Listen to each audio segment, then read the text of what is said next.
What if one simple sentence repeated just a few times a day could bring you closer to paradise, erase your sins, raise your rank, and place you nearest to the Prophet on the most terrifying day any soul will ever face?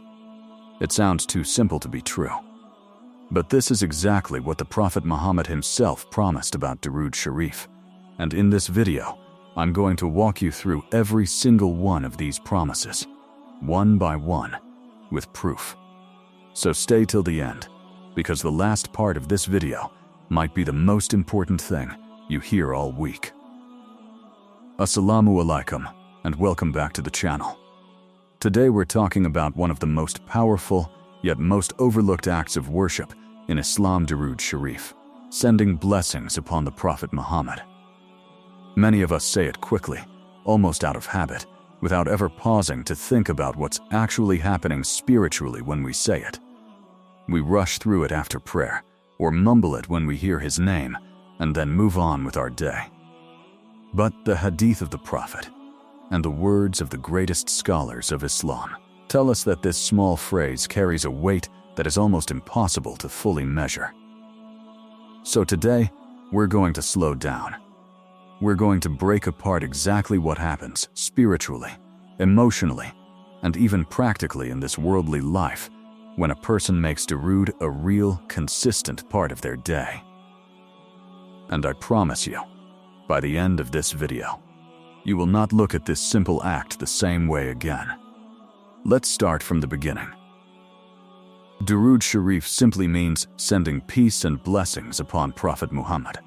The most well-known form is Allahumma salli ala Muhammad wa ala ali Muhammad, which means, O Allah, send blessings upon Muhammad and upon the family of Muhammad. But here is what makes this different from almost every other act of worship in Islam. Allah himself commands it directly in the Quran. In Surah Al-Ahzab, verse 56, Allah tells us that He and His angels send blessings upon the Prophet, and then He instructs the believers, that means you and me, to do the very same thing. Stop and think about that for a second. Allah is telling us to do something that He Himself is doing, alongside the angels.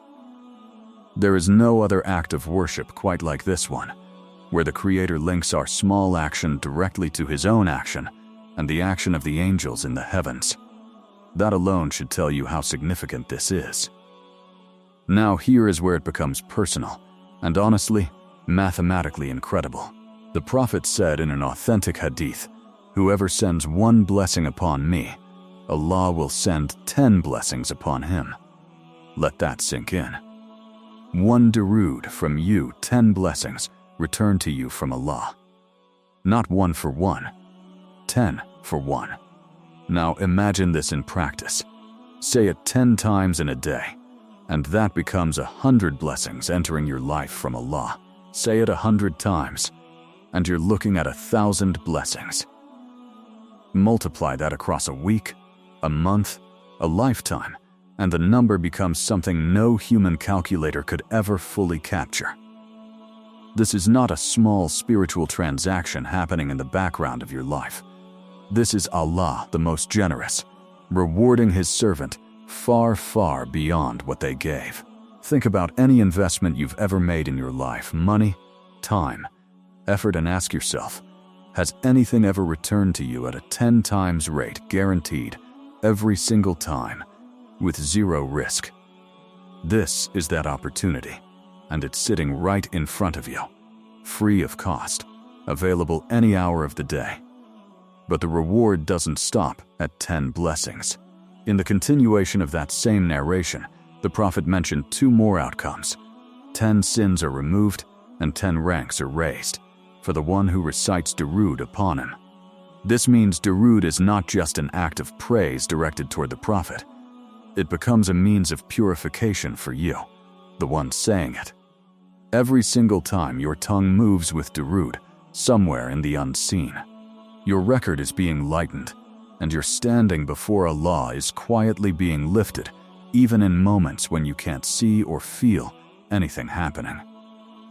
Think about how many of us carry guilt from our past, mistakes we've made, moments we regret, things we wish we could undo. For anyone who feels weighed down by their history, this is one of the most beautiful and accessible doors of hope in the entire religion. You don't need a specific place, a specific time, or a complicated ritual. You just need your tongue and your heart, and the door opens. Now let's talk about something that should genuinely move you. The Prophet said that the person closest to him on the Day of Judgment will be the one who sent the most durood upon him in this life. Picture that day for a moment. The sun brought close to the people, every soul standing, sweating, terrified, waiting for their record to be revealed. Prophets themselves saying, myself out of fear, unable to intercede for anyone but their own soul. It will be a day unlike anything we have ever experienced, chaos, uncertainty, and fear on every side. And yet, in the middle of all of that, a group of people are calm. They are standing close, physically close, to the Prophet Muhammad himself, the most beloved of creation to Allah. Why? Not because of their wealth in this life, not because of their social status, their followers, or their achievements. Simply because in their ordinary, everyday life, they never stopped sending blessings upon him. That nearness cannot be bought with money. It cannot be bought with fame. It is bought with a few sincere words, repeated consistently, day after day, year after year. Here's a practical piece of advice that many scholars give, and it's something you can start using from today. When you're making dua asking Allah for something you need, begin your dua with durood, and close your dua with durood again, with your request sandwiched in between. Why does this matter? Because durood is considered one of the means through which dua is more readily accepted by Allah. Some scholars explain it with a simple analogy. Think of your dua like a letter you're sending. Durood upon the Prophet is like the stamp and the correct address written on that envelope, helping to ensure your letter actually reaches its destination. Now, to be clear, this doesn't replace sincerity in your dua, and it doesn't replace your reliance and trust in Allah alone. But it is a means, a tool, that the Prophet himself pointed us toward. And if he pointed us toward it, why would we ever ignore it? There's a specific detail many people don't know. The Prophet specifically encouraged increasing our durood upon him on Fridays. He said that our durood is presented to him, and that Friday holds a special place for this act. So if you're looking for a practical starting point, here it is. Make Friday your durood day. Before Jumu'ah prayer, after it, on your commute, at home, increase the number you say. Many people set a goal of 100, 300, or even 1,000 times specifically on Fridays, treating it almost like a weekly gift they give to themselves and to the Prophet. Now here's what I love most about this particular act of worship. It requires no special conditions, no specific place, no fixed time, no wudu even necessary to begin saying it in your heart or under your breath.